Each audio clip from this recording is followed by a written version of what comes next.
pourvu que ça dure.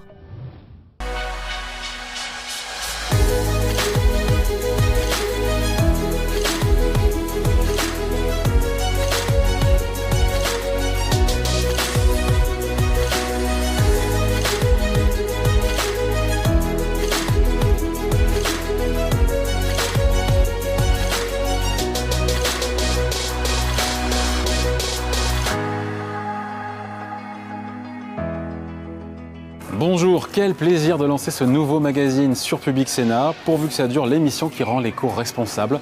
Parce que oui, nous avons cette conviction que l'économie n'a pas d'avenir si elle ne marie pas rentabilité et pérennité. Aujourd'hui, on va d'abord vous parler de celles et ceux qui se battent sans relâche pour se sortir de cette crise économique sans précédent. Vous verrez comment les équipes de la marque de lingerie Etam ont dû lutter pour éviter le pire.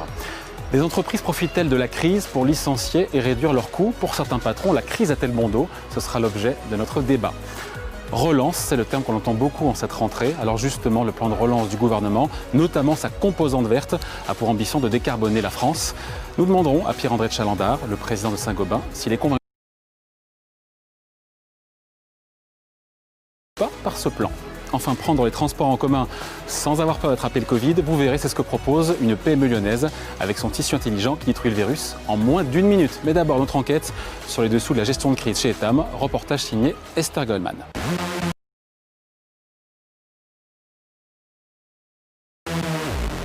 Etam est un groupe français spécialisé en lingerie féminine.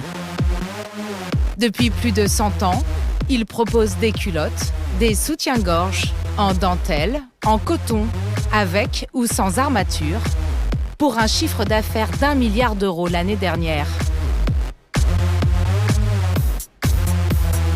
Avec plus de 1400 boutiques dans 48 pays, c'est un fleuron de l'industrie française qui n'a cessé de se développer jusqu'au 17 mars 2020, le jour où tout s'est arrêté. J'appelle tous les Français à s'inscrire dans cette union nationale. Nous sommes en guerre. Le président de la République confine la France. Et pour les acteurs économiques du pays, c'est le début d'un long combat.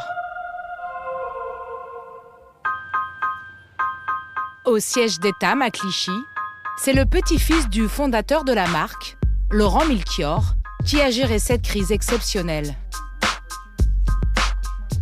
La fermeture, c'était une forme de traumatisme. Moi, le traumatisme, c'était de dire, OK, à quel moment ça va reprendre? Comment ça va reprendre? Et le gouvernement a beaucoup donné, a beaucoup lâché sur la première vague. C'est d'abord le chômage partiel, dont on a beaucoup profité, des entreprises comme les nôtres, parce qu'on est 5000 collaborateurs, un peu moins de 5000 collaborateurs en France, dans les magasins, entrepôts et sièges. Et donc, du coup, on avait besoin de ça pour survivre. Et il a été extrêmement généreux. Il contracte aussi un prêt garanti par l'État et se bat pour ne pas payer ses loyers. Il n'y a pas de raison que notre industrie, qui a des coûts récurrents beaucoup plus élevés que les acteurs immobiliers, se retrouve à payer l'intégralité de ses loyers alors qu'il n'y a pas de chiffre d'affaires en face. D'autant que la plupart, c'est des assurances. On peut les citer. Il y a du Swiss Life, il y a des gens comme ça qui disent en fait le loyer, il est dû et vous allez me payer le loyer. Et bien ces gens-là, en fait, nous, on ira devant les tribunaux. C'est souvent les plus puissants en fait qui ont décidé de ne pas faire cet effort-là. Mais vous faites partie des puissants aussi, votre groupe? À côté de Swiss Life, non, je suis minuscule. À côté d'AXA, je suis minuscule. Non, mais à côté, je veux dire, des gros assureurs ou des grosses banques ou des grosses foncières, je veux dire, le patrimoine immobilier d'un groupe comme Unibail, c'est 57 milliards. Donc je suis un nain à côté de ces groupes-là. D'autant que le Covid a déjà coûté 150 millions d'euros à son groupe. Restés fermés quasiment 2 mois, les magasins sont encore peu fréquentés.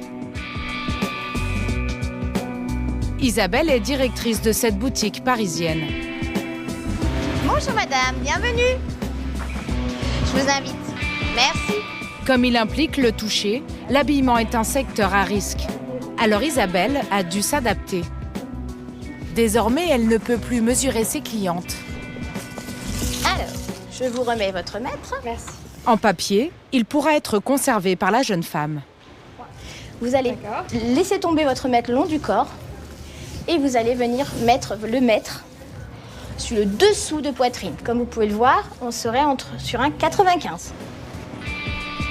Autre précaution mise en place depuis la réouverture, la désinfection avec de la vapeur de tous les vêtements essayés. Ça prend quand même pas mal de temps. Oh, si on réduit assez ça facilement, ça fait 10 secondes sur chaque produit. Mais on sait adapter. Plusieurs autres mesures sanitaires sont appliquées ici. Et au total, cela coûte 5 000 € par mois à cette boutique. Au siège, le virus a aussi bouleversé le travail des stylistes et des modélistes. Ah Maëlle, coucou, ça va? Ça va et toi? On peut enlever notre masque, là? On est à la bonne distance.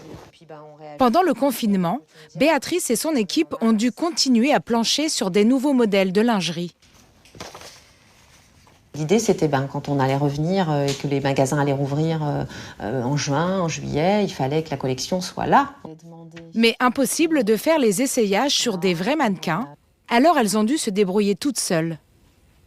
Les modélistes recevaient directement les produits chez elles, à leur domicile, pour les essayer sur elles. Et c'est pas facile, parce que nous, on est dans un métier où on touche le produit sur la mannequin, on tire aussi beaucoup parce que tout est élastiqué, tout est froncé, donc on a besoin de comprendre, de sentir, de voir comment réagit la matière sur le corps. Est-ce que vous m'entendez bien? Parce que moi je vous entends pas super. Aujourd'hui encore, à quelques jours des défilés, elle n'a pas d'autre choix que de travailler à distance avec une partie de son équipe en télétravail. On a reçu les rapports de test. Alors on n'a pas encore reçu les rapports de test, mais on va les recevoir cette semaine. Là, Ok, il faut vraiment faire attention aussi au toucher. Ok. Allez, Bon, allez à plus. Salut. Ciao. Malgré une baisse de son activité, Etam n'a pas licencié et plus aucun salarié n'est en chômage partiel. Mais son dirigeant reste prudent. Il redoute des mesures de reconfinement locaux.